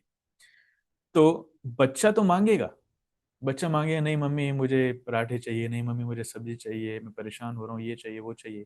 अगर दया करके हम उसको दे देंगे उसकी इच्छा के अनुसार, तो क्या होगा? वो दया है वास्तविकता में? नहीं, वो उसके लिए बहुत बड़ा नुकसान है। इसलिए कितना ही बच्चा मांगे, कितना ही रोए, कितना ही बिलबिलाए, उसको उसकी इच्छा के अनुसार नहीं देंगे, उसको वही देंगे जो उसके स्वास्थ्य के लिए अच्छा है। इन द सेम वे दया किस प्रकार दिखाना है वो समझना चाहिए, राइट। 2 क्वेश्चन में ये घंटा हो गया। ठीक है, एक और क्वेश्चन लेंगे, आगे बढ़ते हैं, कहानी को आगे बढ़ाते हैं। Soon, however, he began to develop great attachment for the deer. तो बड़ी जल्दी क्या हुआ कि भरत महाराज हिरण से बहुत आसक्त होने लगे, बहुत ज़्यादा आसक्ति बढ़ गई, और उसके साथ सोने लग गए। वो सोते भी उसके साथ थे, जैसे आजकल लोग कुत्ते बिल्लियों को बिस्तर पे साथ में रख के सोते हैं। तो भरत महाराज जो हैं, ये हिरण के बच्चे को साथ में रख के सोने लगे, उसके साथ पैदल चलने जाते थे, उसके साथ स्नान करते थे, एक ही थाली में खाते थे, जिस थाली में खा रहे हैं हिरण के बच्चे को पास में बैठा करके उसको भी खिलाते थे। और एक्चुअली इट हैपेंस, किसी एक व्यक्ति से मैं मिला था, तो वो अपने कुत्ते को साथ में लेकर के आए थे, and I was feeling very uncomfortable. मतलब कुत्ता बगल में है, मैं उनसे बात कर रहा हूँ, लेकिन बार बार कुत्ता आ रहा है, तो मुझे बहुत अनकंफर्टेबल हो रहा था। लेकिन उनका कहना था कि प्रभु जी ये हमारे बेटे के समान है। और वाकई में बेटे जैसा प्यार भी करते हैं उसको। प्रेम से खिलाया। मैंने देखा वो माताजी जो है वो अपने हाथों से उस कुत्ते के मुंह में खाना खिला रही थी। आई वाज सो शॉक्ड, क्योंकि अभी उनके बेटे बेटी दोनों बाहर जॉब कर रहे हैं, घर में कोई नहीं है, तो उसी को कुत्ते को अपना बेटा मान करके पूरे उसके जैसे सेवा करते हैं। This is called illusion. माया कितनी शक्तिशाली हो सकती है वहां पे। सो भरत महाराज जो है उसके साथ में खाना खा रहे हैं और जरूर खिला भी रहे हैं उसको। और जब वो जंगल में जाना चाहते थे अपने फल फूल और जड़ इकट्ठा करने के लिए, तो हिरण को साथ में लेकर के जाते थे, इस डर से कहीं मैंने इसको पीछे छोड़ा तो कुत्ते, सियार, शेर, चीते आकर के इसको खाने जाएं, इसको मारने दें। और उस हिरण के बच्चे के साथ खेलने में और इस प्रकार से समय बिताने में भरत महाराज को बड़ा अच्छा लगने लगा, बहुत आनंद आने लगा, राइट। और कभी कभी वो हिरण को अपने कंधे पर बिठा लेते थे, अपने कंधे पर बिठा करके ले, जैसे माता पिता बच्चे को कंधे पे बिठाते हैं ना, ऐसे कंधे पे बिठा के लेके जाते थे। और कभी कभी जब भरत महाराज सोते थे तो हिरण जो है उनकी छाती के ऊपर आके सोता था, तो छाती के ऊपर गले लगा के उनको सोते थे। कभी कभी वो उनको किस भी करते थे, ऐसे लिखा है, ही वुड समटाइम्स इवन किस इट, उसको किस भी करते थे। और इस प्रकार उनका हृदय जो है उस हिरण से पूरी तरह आसक्त हो गया, पूरी तरह आसक्त हो गया। और इसका परिणाम क्या हुआ? इसका परिणाम हुआ Bharat becomes attached to the deer and neglects spiritual life. धीरे धीरे भरत महाराज जो है वो अपने आध्यात्मिक जीवन को भूलने लगे। उनके जो भाव स्तर तक थे वो सारी भावनाएं भगवान के प्रति खत्म हो गई, वो अपने स्तर से नीचे गिरने लगे, राइट। इसलिए being attached to raising the deer, हिरण को बड़ा करते हैं, से आसक्त होकर के धीरे धीरे भरत महाराज का ध्यान भगवान से कम होता गया। ही बिकेम नेग्लेक्टफुल, अनदेखा करने लगे। कभी कभी 16 माला होती थी, कभी कभी 16 माला भी छूट जाती थी और साधना छूट जाती थी। He thus became distracted from path of self-realization। अपने भक्ति के पद से, साक्षात्कार के पद से पूरी तरीके से वो विचलित हो गए। तो वो भक्ति का पद जो वास्तविकता में एक मनुष्य का गोल है, तो शास्त्र हमें याद कराते हैं कि ये मनुष्य जीवन कई करोड़ों जन्मों के बाद हमें मिला है और बड़ा दुर्लभ है। और इस मनुष्य जीवन का एक ही लक्ष्य है, भगवान को प्राप्त करना। लेकिन इस प्रकार शारीरिक चेतना से आसक्त होकर के व्यक्ति भूल जाता है, right. Okay, so next and last question, are you ready? तो तैयार है? वीडियो तो मैक्सिमम भक्तों के ऑफ है, लेकिन ठीक है। Next question is, what is your opinion about Bharat's care for the devotees? आप सबका भरत महाराज जो हिरण का ध्यान रख रहे थे, उसके बारे में क्या विचार है? क्या सही था, क्या गलत था, किस मात्रा में सही था, किस मात्रा में गलत था? क्या कहना चाहेंगे? कौन बोलना चाहेगा? हाथ ऊंचा करके बोलिए। आई एनकरेज जिसने अभी तक नहीं बोला है वो अगर बोलेंगे तो अच्छा लगेगा।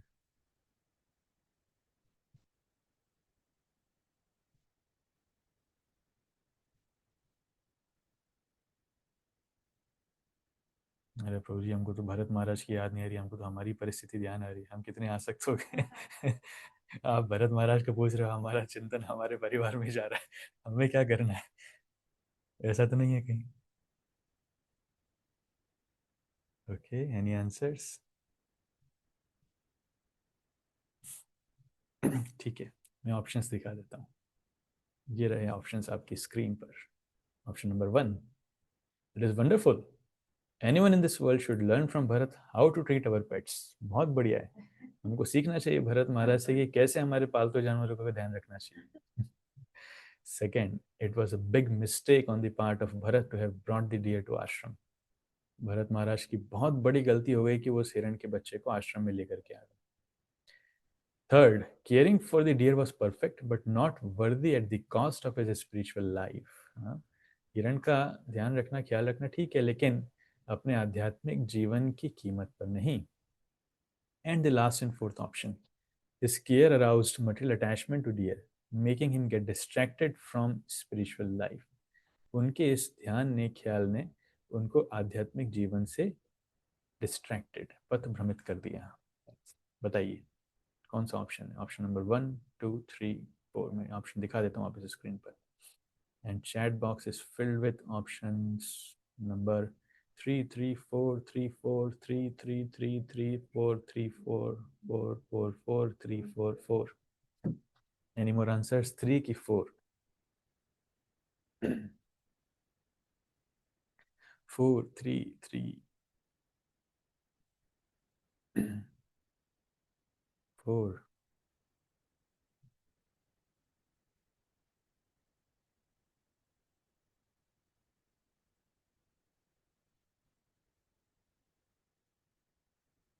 ठीक है. The correct answer is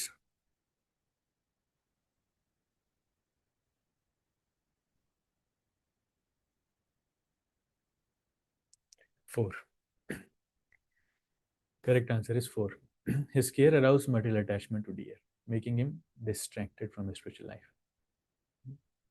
Eventually, जो ऑप्शन नंबर 3 में कन्वर्ट हुआ, वो डिस्ट्रैक्शन जो है आध्यात्मिक जीवन की कॉस्ट पर हो गया, but it started with distraction from spiritual life. तो इससे शिक्षा क्या मिलती है? What do you learn from it? ये प्रैक्टिकल क्वेश्चन है आपके जीवन से. इससे आप लोगों को क्या शिक्षा मिलती है?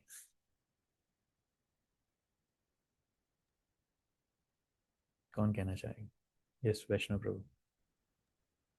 हरे कृष्ण प्रभु जी. प्रभु जी, इससे शिक्षा मिलती कि अगर डिस्ट्रैक्शन मतलब डियर के प्रति था, अगर छोटा भी डिस्ट्रैक्शन होगा तो लॉन्ग टर्म में वो बहुत अफेक्ट करेगा, तो हमको ख्याल रखना चाहिए. हिरण से आसक्त नहीं होना चाहिए.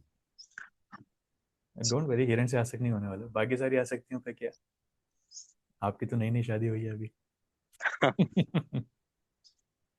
Okay okay. आशुतोष प्रभु. हरे कृष्ण प्रभु. हरे कृष्ण. इस प्रश्न का उत्तर आपने पिछले उत्तर में दे ही दिया था कि जो दया का विशुद्ध स्वरूप है वो दिव्य दया की तरह, मतलब शरीर के ऊपर दया न करते हुए आत्मा के ऊपर दया करने के भाव से अगर दया करेंगे तो जैसे ही जो जरूरी पोषण है वो देने के बाद में व्यक्ति खुद ही उससे दूर हो जाएगा. उस तरीके से अटैच नहीं होगा जिसमें वो मतलब आसक्त हो सके उस जीव के साथ में, और उससे दूर होना भी सहज हो जाएगा, क्योंकि जो आवश्यक जो कार्य था वो हमने कर दिया दया के रूप में. तो आपने अभी थोड़ी देर पहले जो बताया था वही. ठीक है, गुड, थैंक यू. जी विजय प्रभु. विजयलक्ष्मी माता जी. हरे कृष्णा प्रभु जी, धन्यवाद प्रणाम. प्रभु जी, जैसे वो लेके आए ना हिरण को, तो उनको उनको ऐसे साधन के रूप में उनको यूज करना चाहिए था कि वो उनकी भक्ति को और इंक्रीज करते. जैसे वो सुबह शाम उनको हरे कृष्ण ही बोलते, या उनको प्रसाद खिलाते, कैसे भी सेंटर में उनको लेके आते, वो कृष्ण भक्ति के उनको इंक्लूड करते. तो वो ऐसे उनकी Good, good, very good. Nice. Spiritualizing our material attachments. Good. Anamika माता जी. अनामिका माता जी. हरे कृष्णा प्रभु जी, दंडवत प्रणाम. धन्यवाद प्रणाम. हरे कृष्ण. जी प्रभु जी, जो ये क्वेश्चन है उसके मुझे क्या लगता है कि हाँ ठीक है, वो दया तो है जो स्पिरिचुअल लाइफ से उनको डिस्ट्रैक्ट कर दिया, पर एज अ मतलब ह्यूमन बीइंग हम यहाँ रह रहे हैं इस मटेरियल वर्ल्ड में. दया के साथ साथ बहुत सारी चीजें हम करते हैं, केवल दया नहीं, बहुत सारी ऐसे सामने कई चीजें आ जाती हैं जो हमें करनी रहती हैं. पर मुझे ये लगता है कि हम सब कुछ करें, नो डाउट, क्योंकि हम यहाँ रह रहे हैं. हमें सोशल लाइफ भी जीनी है, प्रोफेशनल लाइफ भी जीनी है, और डेफिनेटली अब स्पिरिचुअल लाइफ में भी आ गए हैं. ऐसे बहुत सारे, और हमें सब कुछ करना है, पर हर समय हमें ये रखना चाहिए ध्यान कि हम किसी भी कीमत पे अपनी स्पिरिचुअल लाइफ से डिस्ट्रैक्ट ना हो. We have to maintain it anyhow. जैसे आपने बताया कि 16 माना से डिस्ट्रैक्ट हो गए, तो ऐसा सच में होता है कई बार, लेकिन हमें ये मेंटेन करके चलना है कि हाँ ठीक है, हमें ये सब करना है, लेकिन सर्वप्रथम हमें हमारा काम है, हमारे 16 राउंड्स होना, हमारी भगवान की जो सेवा है वो कहीं से मिस नहीं होना चाहिए. ऑल्दो हमें करना है, सब कुछ करना है, पर फर्स्ट प्रेफरेंस वो दे के और फिर बाकी सब इसलिए करना है क्योंकि ये भगवान ने हमें एक अपॉर्चुनिटी दी है कि हमें ये काम करना है और उनके लिए करना है. अगर हम इस तरह से करें तो शायद स्पिरिचुअल लाइफ से डिस्ट्रैक्ट नहीं होंगे, बट ये बहुत मुश्किल भी होता है. तो लेसन से मुझे यही सीखने मिल रहा है कि हाँ, किसी भी तरह का हम काम करें, बट हमारी स्पिरिचुअल लाइफ कभी भी डिस्टर्ब नहीं होनी चाहिए. Yes, yes, that's true. Thank you so much. कुंज प्रभु. हरे कृष्ण. आपकी आवाज नहीं आ रही कुंज प्रभु. नहीं आ रही, आवाज नहीं आ रही. ये ईयरफोन हटा के बात करो. डिस्कनेक्ट करके। बोले उसको नहीं भूलना चाहिए, मतलब जितने भी काम कर रहे हैं वो साथ में करते हुए जो हमारा सुप्रीम गोल है, सबसे ऊपर वाला गोल है भगवान की भगवत प्राप्ति, उसको नहीं भूलना चाहिए। और उसके साथ में ही बाकी सारी चीजें करनी चाहिए। जो भरत महाराज थे वो अपना जो उनका सुप्रीम गोल था भगवान को पाना, वो भूल गए और उन्होंने सबसे ऊपर जो हिरण की सेवा थी उसको रख दिया, भगवान की सेवा को साइड कर दिया। इस वजह से फिर उनका पतन हो गया, डाउनफॉल हो गया। Okay, good, thank you. पहले मुस्कान का जवाब लेते हैं। मुस्कान, यस। हरे कृष्णा प्रभु जी, दंडवत प्रणाम। धन्यवाद, प्रणाम। प्रभु जी, हमें इससे ये भी सीखने को मिलता है कि मतलब ये जो स्टोरी है उसके एंड पार्ट में ऐसा होता है कि जो भरत महाराज है वो डेथ टाइम में भी जो डियर है मतलब उससे हिरण का ही ध्यान करते हैं वो। तो जो भगवान का ध्यान है वो हमारे हार्ट में इतना स्ट्रांग होना चाहिए कि दूसरी चीज मतलब वहां पे हम मतलब एंड पॉइंट पे भी मतलब भगवान ही हमें याद होना चाहिए। तो वो उससे ज्यादा डी अटैच थे तो भगवान के लिए हमें मतलब सोचना चाहिए। Okay, good. दीपमाला माता जी, लास्ट आंसर। हाँ, हरे कृष्ण प्रभु जी। प्रभु जी, मेरे लिए यही प्रसंग जो है मतलब भागवतम का टेक अवे है। मतलब वैसे सारे के सारे भागवतम की स्टोरीज बहुत ज्यादा अच्छी हैं, लेकिन मैं पर्सनली इसको अपने लिए कंसिडर करती हूँ क्योंकि मेरा तो इतना लेवल नहीं है। कभी कभी ऐसा भी होता है कि घर की जिम्मेदारियां हैं, बच्चे हैं, तो उनके ऊपर ज्यादा फोकस करते हो तो हमारा भी भक्ति में धीरे धीरे थोड़ा डाउनफॉल होता है। तो मैं उससे खुद को बचाने का ही प्रयास करती हूँ। जब लगता है कि बच्चों पे इस लेवल तक ही मैं ध्यान दे सकती हूँ, उससे ज्यादा भी उनकी फ्री विल है, उसको छोड़ देना है, तो फिर मैं अपने ऊपर ही फोकस करती हूँ। बताना है लेकिन उससे ज्यादा नहीं जितना कि मेरा खुद का मतलब स्पिरिचुअल लाइफ इफेक्ट हो जाए। ओके, तो गुड। प्रभु जी मतलब बहुत कंफ्यूजिंग भी है ये कि हम लोग क्या करें, और अटैचमेंट भी है, दोनों बातें हैं, लेकिन अपने लिए भी एक मतलब मन में चिंता रहती है कि कहीं हमारा पतन ना हो जाए इस चक्कर में। Right, right, that's true. ठीक है, कमलेंद्र प्रभु कुछ कहना चाह रहे हैं? कमलेंद्र प्रभु जी।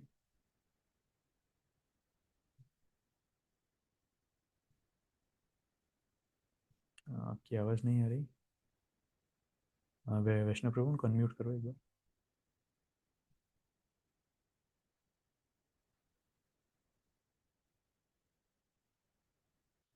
ठीक है प्रभु जी, आप ऑप्शन आपके पास है, आप डायरेक्टली अनम्यूट कर सकते हैं, कोई सेटिंग नहीं लगी हुई इसमें।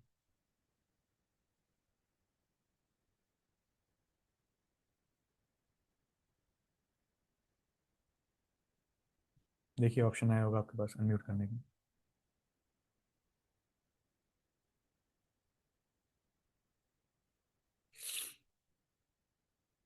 कोई बात नहीं, आप चैट बॉक्स में टाइप कर दीजिए प्रॉब्लम। हम आगे चलते हैं। एक लास्ट क्वेश्चन जो इससे कनेक्टेड है वो मैं पूछना चाहता हूँ, ध्यान से सुनना। राइट, हमारे जीवन में जैसे भरत महाराज के जीवन में वो हिरण से आसक्त हो गए, भक्ति से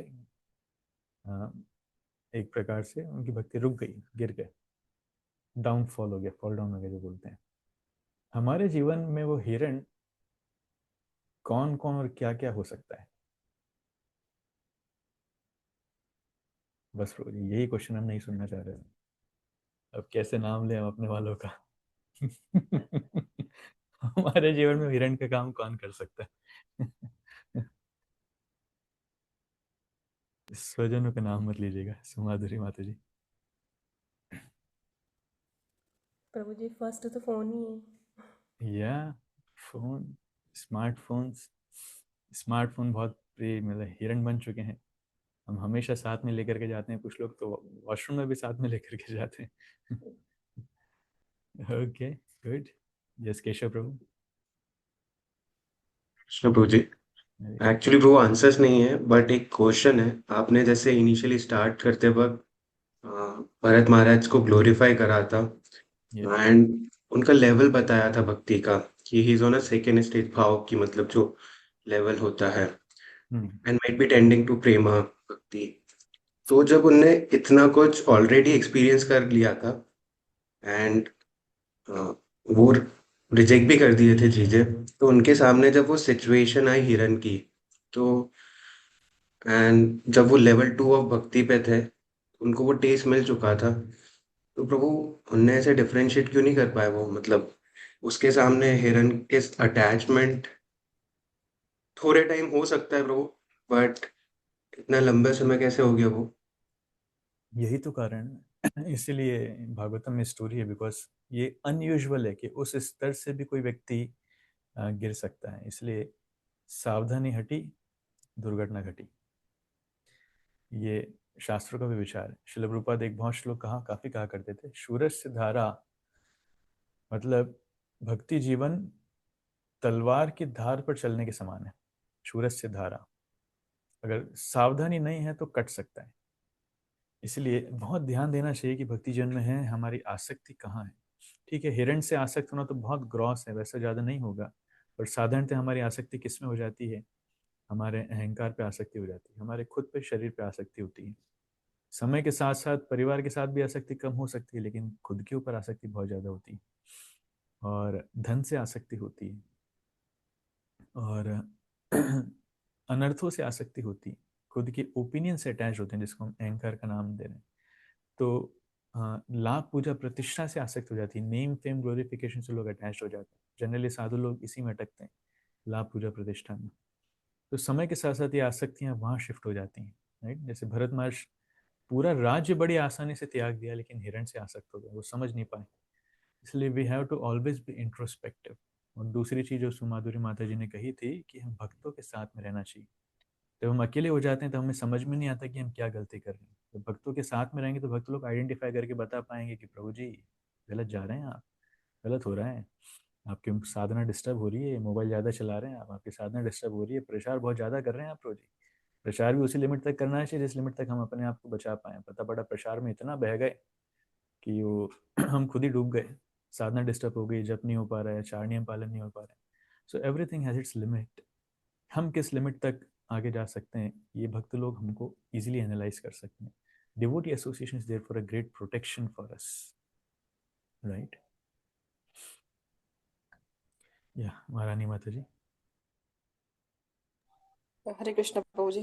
प्रभु जी, जैसे हमारी आसक्ति हमारी इच्छाएं भी हो जाती, जैसे इच्छाएं तो हमारी, जैसे इस्कॉन में आने से पहले हमारी इच्छाएं दूसरी थी, पर अब प्रभु जी घूम फिर के भले ही वो मतलब है, पर वो छोटी हो गई, पर इच्छाएं हैं अभी, तो इच्छाओं से भी हमारी आसक्ति हो गई है।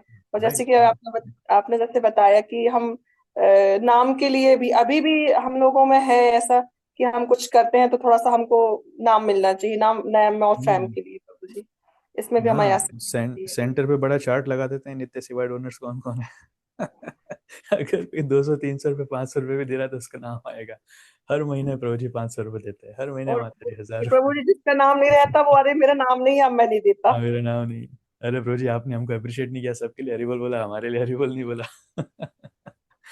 So, ये भावना है, दीज आर स्टिल कनिष्ठ मेंटालिटी। या सुमाधुरी माता जी। हरे कृष्ण प्रभु जी। मेरा क्वेश्चन था प्रभु जी, जैसे प्रभु जी आसक्ति से, जैसे स्पिरिचुअल आसक्ति भी रहना चाहिए क्या, ये भी भौतिक होता है? थोड़ा सा परिभाषित कीजिए स्पिरिचुअल आसक्ति से मतलब जैसे है ना, वैष्णव भजन में हम सुनते हैं कि हमारे भक्तों के प्रति आसक्ति होना चाहिए, और कभी कभार ऐसा लगता है कि किसी से आसक्ति हो गया है, अगर वो कुछ चेंज हो जाते हैं तो हम अटक ही जाते हैं, फिर आगे मूव नहीं कर पाते हैं, कुछ चेंजेस को एक्सेप्ट नहीं कर पाते हैं। बहुत अच्छा प्रश्न। ऐसे मैं इसका जवाब देता हूँ, पहले मेरे प्रश्न को मैं कंप्लीट कर लेता हूँ। तो हमारे जीवन में ये हिरण का काम बहुत लोग कर सकते हैं। क्रॉस वे में जो देखा जाए, TV, movies, smartphone, media, internet, reels, right. हमारे कुछ पहले के फ्रेंड्स हो सकते हैं जो अभक्त हैं, जो हमें गिराने का काम कर रहे हैं। कुछ रिलेटिव्स हो सकते हैं जो हमें भटकाने का काम कर रहे हैं, दूर के रिलेटिव्स इस प्रकार से। तो बहुत सारे जीवन है, अलग अलग हिरण हो सकते हैं जो हमें भटकाने का काम कर रहे हैं, इसलिए बहुत ध्यान। आलस और नींद, तो लोग आलस और नींद भी बता रहे हैं, दैट इज ऑल्सो देयर। तो वी नीड टू आइडेंटिफाई कि कौन सा हिरण हमें भक्ति से दूर लेकर के जा रहा है। जल्दी से जल्दी उस हिरण को त्याग करना चाहिए। हमें उसे नहीं पालना चाहिए, भगवान को पालने के लिए दे देना चाहिए, भगवान आप पालिए, right. Now coming to Sumadhuri Radhika Mata ji question. आध्यात्मिक जीवन में आसक्ति प्रसंगमजरं पाशम आत्मनः कवयो विदु स एव साधुषु कृतो मोक्ष द्वारम अपावृतम। श्रीमद् भागवत में वर्णन आता है कि आसक्ति अगर भौतिक वस्तु या भौतिक व्यक्ति से होगी तो पाशम, वो बांधने का काम करती है, फंदे का काम करती है, जो हमें इस भौतिक जगत में बांध के रखता है। लेकिन वही आसक्ति सएव साधुषु कृतो, वही आसक्ति जब साधुओं से हो जाए, महान भक्तों से हो जाए, मोक्ष द्वारम अपावृतम, वो मुक्ति के द्वार खुलती है। अब कैसे समझें?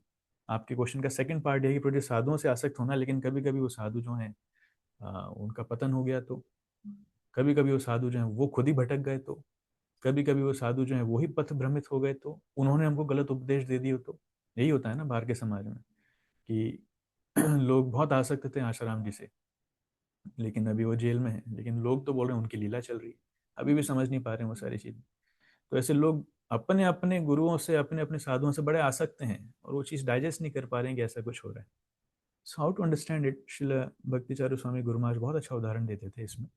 वो कहते थे कि देखिए, एक ग्लास जो है, ग्लास तीन प्रकार के होते हैं। एक होता है ट्रांसपेरेंट, पारदर्शी, जिसमें एज इट इज दिखता है।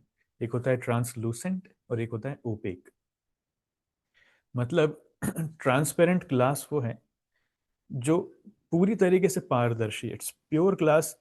खिड़की पे अगर ट्रांसपेरेंट ग्लास रखा है तो आप बाहर एज इट इज देख सकते हैं बाहर क्या चल रहा है। कभी कभी लोग कंफ्यूज हो जाते हैं कि ग्लास है भी कि नहीं। लोग मॉल्स में जाते हैं तो कहाँ से टकरा जाते हैं, राइट, ग्लास से टकरा जाते हैं, उनको दिखता ही नहीं glass, it's such clear, right. उसको कहते हैं it's pure glass. That is the level of purity कि बीच में कोई इम्प्योरिटी नहीं है जो उसके विजन को ब्लॉक कर पाए। तो शुद्ध भक्तों का चरित्र उस प्रकार ट्रांसपेरेंट ग्लास के माध्यम होता है जिसके माध्यम से हम भगवान को देख पाते हैं। हम भक्तों को देख रहे हैं, वास्तविकता में आसक्ति भगवान पर ही जा रही है। इस प्रकार के भक्तों से आसक्त होना सेफेस्ट है। इसलिए जो शुद्ध भक्त हैं उनसे आसक्ति होना सेफ है। लेकिन कुछ कुछ भक्त लोग ऐसे होते हैं, ट्रांसलूसेंट और ओपेक क्या होता है? ट्रांसलूसेंट में क्या होता है कि मान लीजिए कुछ एनर्जी, कुछ लाइटिंग है, वो यहाँ से जा रही है इस मात्रा में, और ट्रांसलूसेंट क्या करेगा, उसको रिड्यूस करके छोटी सी बीम निकाल करके दे, रोशनी बहुत कम हो जाएगी। तो हमने किसी भक्त को डोनेशन दिया, आपने दिया 10,000, उसने 9,000 खुद की जेब में रखा और 1,000 ही मंदिर में ट्रांसफर किया। This is translucent. या फिर हमने किसी को दिया, प्रभु जी ये भगवान के लिए प्रसाद है, तो उसने, आपने मान लीजिए कुछ फल ला करके दिए, उसने जो है कुछ फल भगवान के लिए दिए, कुछ फल खुद के लिए रख लिए, तो दिस इज ट्रांसलूसेंट। तो थोड़ा भगवान के लिए, थोड़ा खुद के लिए। और एक होता है ओपेक। ओपेक मतलब वो पूरी तरीके से कवर्ड है, उसमें कितना ही डाल लो वो यहाँ से बाहर नहीं जा पाएगा, राइट। तो आपने दिया 10,000 डोनेशन, वो सारा का सारा जेब में डाल दिया उसने। भगवान के लिए 0। आपने भगवान के लिए फल भेजे, वो सारे के सारे फल खुद खा गया, राइट। भगवान के लिए 0। तो इस प्रकार के साधुओं से अगर आसक्ति हो जाएगी तो मैं आगे कमेंट नहीं करना चाहता, आप समझ जाइए। अगर वो ट्रांसलूसेंट है तो जितनी मात्रा में वो ट्रांसपेरेंट है उतनी मात्रा में आपकी सेवाएं, आपकी आसक्ति भगवान तक जाएगी, बाकी मात्रा में नहीं जाएगी। इससे हमें क्या शिक्षा मिलती है, ये प्रश्न आ सकता है, प्रभु जी हम कैसे पता करेंगे कौन सा भक्त ट्रांसपेरेंट है कि ट्रांसलूसेंट है कि ट्रांस जो भी है ओपेक है? नहीं, हमें मीनिंग इज कि हमें सभी भक्तों को के प्रति श्रद्धा होनी चाहिए, सभी भक्तों के प्रति सम्मान होना चाहिए, सभी भक्तों की सेवा करना है। लेकिन भक्ति करने के माध्यम से धीरे धीरे हमें समझ में आने लगता है हर भक्त का मनोभाव, राइट। हमें खुद समझ में आने लगता है कि कौन भक्त किस स्तर का भक्त है, राइट। तो स्टार्टिंग में ये देखना बड़ा मुश्किल है। स्टार्टिंग में जब हम नए हैं, अबोध हैं, तब भक्तों का स्तर जान पाना थोड़ा मुश्किल है। लेकिन जैसे जैसे समय के साथ हमें खुद समझ में आता है कि no, he is very pure devotee. एक भी चीज खुद के पास नहीं रखते हैं, सारी चीज एज इट इज ट्रांसफर करते हैं। धन संपत्ति तो दूर की बात है, अगर इनको कुछ ग्लोरिफिकेशन भी किया जाए, इनका सम्मान भी किया जाए, तो सम्मान के शब्द भी एज इट इज गुरु कृष्ण को ट्रांसफर कर देते हैं। वो सम्मान भी खुद नहीं रखते हैं। वो इतने कहना चाहिए सूक्ष्म स्तर पर देखते हैं कि वो जानते हैं कि मेरी कोई योग्यता नहीं। वास्तविकता में गुरु और कृष्ण ही है जिनकी कृपा से सब कुछ हो रहा है, मैं पूरी तरीके से अयोग्य हूँ, मैं पापी हूँ। तो भक्तों का मनोभाव जब हम समय के साथ साथ समझ जाते हैं तो स्वाभाविक है ऐसे महान भक्तों का संग लेना चाहिए। इसलिए श्री रूप गोस्वामी उपदेशामृत के 5वें नंबर श्लोक में बताते हैं, ये विभाजन करते हैं। कृष्णेति यस्य गिरितं मनसाद्रियेत दीक्षस्तिशेत प्रणतिभिश्च भजन्तमीशम् शुश्रूषया भजन विज्ञमनन्यमन्य निंदादिशून्य हृदयमीप्सित संगलब्धा। इसमें रूप गोस्वामी बता रहे हैं, कृष्णेत यस्य गिरितम मनसाद्रियेत, जो अपने शब्दों से भगवान का नाम ले रहा है, कृष्णेत यस्य गिरितम, भगवान का नाम ले रहा है या लिया है, मनसाद्रियता, उसका मन से आदर करना चाहिए। तो जो भी हरिनाम ले रहा है या उसने एक बार भी लिया है जीवन में भगवान का नाम, उन सबका मन से आदर करना चाहिए, राइट। दीक्षास्थिचेत प्रणितिभिश्च भजन्तमीशम, और दीक्षास्थिचेत प्रणितिभिस मतलब जिसने दीक्षा ग्रहण की है उसको प्रणाम करना चाहिए, राइट। और भजन्तमीशम शुश्रूषया भजन विज्ञम अनन्य मन्य, जो अनन्य भाव से भगवान के भजन में लगा हुआ है, और निंदादि शून्य हृदयम, जिसके हृदय में निंदा आदि अनर्थ, जितने अनर्थ हैं वो शून्य है, वो नहीं है, किसी की निंदा नहीं करता, किसी के प्रति गलत भावना नहीं है, सबसे समान प्रेम करता है, सबको समान दृष्टि से देखता है, कोई दुर्भावना नहीं है। उनका क्या करना चाहिए? संग करना चाहिए। निंदादि शून्य हृदयम इप्सित संग लब्धा, उनका संग करना चाहिए। श्रील रूप गोस्वामी आंसर्स। तो बेसिकली हमें सम्मान सबका करना है, सीनियर्स का प्रणाम भी करना है जिन्होंने दीक्षा ले रखी है, लेकिन व्यक्तिगत मार्गदर्शन, व्यक्तिगत समर्पण, वो जो योग्य शिष्य हैं, योग्य भक्त हैं, विशेषकर आप खुद ही समझ सकते हैं जो गुरु हैं, और गुरु वैष्णव महान, भले वो ऑफिशियली गुरु हो ना हो, लेकिन अगर कैसा योग्य वैष्णव हमको दिखता है तो उनका संग करना चाहिए, उनको समर्पित होना चाहिए। उनके माध्यम से उनको अगर स्मरण करेंगे तो वो स्मरण भगवान के स्मरण करने के समान ही है। इसलिए श्रील प्रभुपाद से उनके शिष्यों ने पूछा था कि प्रभुपाद, कृष्ण को तो हम ज्यादा नहीं जानते हैं, लेकिन हम आपसे बहुत आ सकते हैं, अगर मृत्यु के समय हमें आपका स्मरण आएगा तो क्या होगा? प्रभुपाद कह रहे हैं that's all right, that is same. अगर मृत्यु के समय प्रभुपाद जी का स्मरण आएगा तो कृष्ण स्मरण के समान ही समान है, राइट, उसमें कोई अंतर नहीं। Does it answers Mata ji? Thank you so much. Okay, last point Deepmala Mata ji, then will end. Prabhu ji, मेरा एक प्रश्न था, मतलब मेरा रियलाइजेशन तो सब लोगों ने शेयर किया, बट प्रश्न कर सकती हूँ क्या प्रभु जी? हाँ जी, हाँ जी, बोलिए ना। जी, जैसे मतलब हम लोग जैसे मंदिर में भक्तों के बीच में भी देखते हैं कि कभी किसी ने कोई सेवा करी और क्रेडिट किसी और को दे दिया जाता है। हाँ जी।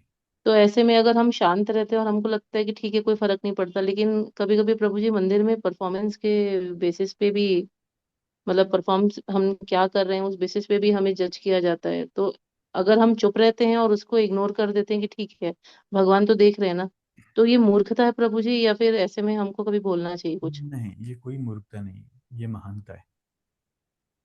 श्रील प्रबोधानंद सरस्वती महाराज ने एक बहुत सुंदर श्लोक रचना की है जिसमें वो कहते हैं कि अगर पूरी दुनिया हमें पहचान रही है, हमें जान रही है, प्रशंसा कर रही है, लेकिन कृष्ण हमारी तरफ देख भी नहीं रहे, तो उस प्रशंसा का क्या लाभ है? लेकिन पूरी दुनिया हम पर थू थू कर रही है, धिक्कार कर रही है, लेकिन कृष्ण हमसे बहुत प्रसन्न है, तो उस दुनिया की परवाह कौन करता है? ऐसा उन्होंने श्लोक लिखा है, राइट। तो जब हम छोटे होते हैं, बच्चे होते हैं, बच्चे लोग बहुत आपस में लड़ते हैं, भाई बहन, क्यों? क्योंकि उनको थोड़ी प्रशंसा चाहिए। इसको बड़ा खिलौना क्यों दिया, मुझे कम क्यों दिया, छोटा क्यों दिया? इसको ज्यादा खाना क्यों दिया, मुझे कम खाना क्यों दिया? इसको पहले क्यों दिया, मुझे बाद में क्यों दिया? ये बच्चों की मानसिकता है।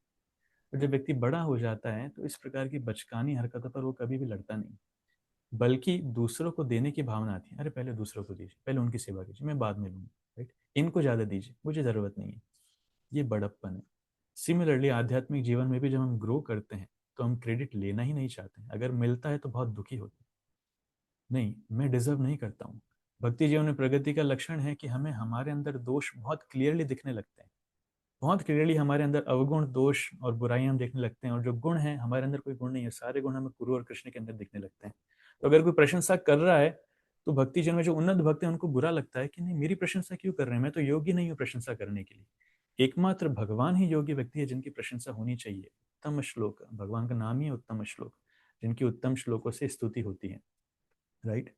सो ही बिकम्स डिस्ट्रेस्ड, वो प्रभावित होता है कि मेरी प्रशंसा क्यों की जा रही है। तो इसलिए अभी के स्तर पे हो सकता है कि हमारे अंदर वो भावना ना हो, लेकिन फिर भी धीरे धीरे हमें इसको प्रैक्टिस करना चाहिए कि कैसे हम खुद क्रेडिट ना लें, दूसरों को क्रेडिट ज़्यादा दें। मन में कितना ही बुरा लगे, but we should have this understanding कि ultimately Krishna is watching me, my guru maharaj is watching me, Srila Prabhupada is watching me, वो लोग देख रहे हैं मैं किस स्तर का भक्त हूँ। क्रेडिट ना मिले कोई दिक्कत नहीं है, लेकिन मेरी सेवा भगवान ने देख ली है, प्रभुपाद ने देख ली है, गुरु ने देख लिया, that is more than sufficient. समय के साथ साथ बाकी सबको भी अपने आप समझ में आ ही जाएगा, don't worry about that, right. जी प्रभु जी, धन्यवाद Prabhu ji, Hare Krishna. Yeah thank you so much. So I think will stop here, 1.5 घंटा हो चुका है। थोड़ी बड़ी क्लास हो गई and I thought it was good. Interactive session हुआ, अच्छा लगा। आप सबको कैसा लगा? बहुत अच्छा लगा प्रभु जी। सो अभी हमारा एक ही पार्ट हुआ है, प्रोबेबली अगले संडे भी हम इसको कंटिन्यू करेंगे। Thank you so much. Hare Krishna. Srila Prabhupada की जय। हरे कृष्ण, दंड प्रणाम।